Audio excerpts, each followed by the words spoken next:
زمین اور جائیداد کی خاطر دونوں بیٹوں نے باپ کو قتل کر دیا۔ ایک دن دونوں بھائی اپنے بوڑھے باپ کی خدمت کر رہے تھے جو اکثر بیمار رہتا تھا۔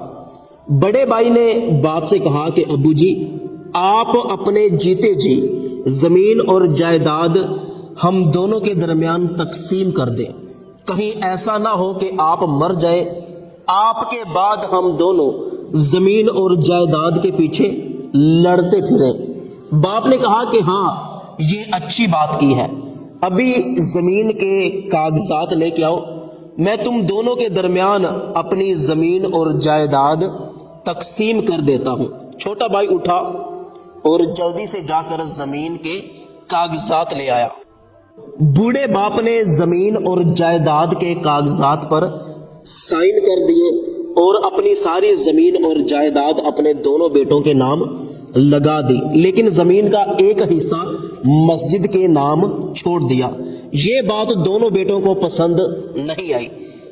جب وہ بیمار باپ تھوڑی دیر بعد سو گیا تو ان دونوں بدبخت بیٹوں نے سرہانے کے ساتھ باپ کا ناک اور منہ دبا دیا تاکہ اسے سانس نہ آئے اور وہ مر جائے، لیکن باپ ہمت کر کے ایک مرتبہ اٹھ گیا۔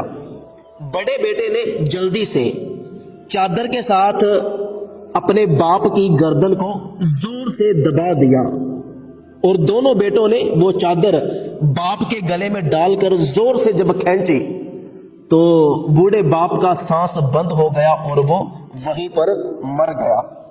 اب دونوں بیٹے بہت زیادہ خوش ہوئے کہ جو مسجد کے نام زمین تھی اب وہ بھی آدھی آدھی ہم کر لیں گے۔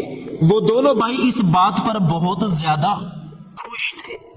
اب کیا ہے کہ کچھ سالوں بعد دونوں بھائیوں میں یہ بحث ہو گئی۔ ایک نے کہا کہ تمہیں ابو نے بنی بنائی زمین کا مالک بنا دیا، تمہیں بنے بنائے مکان مل گئے ہیں، میں نے خود بنانے ہیں، تو جو مسجد والی زمین ہے یہ ساری مجھے دے دو۔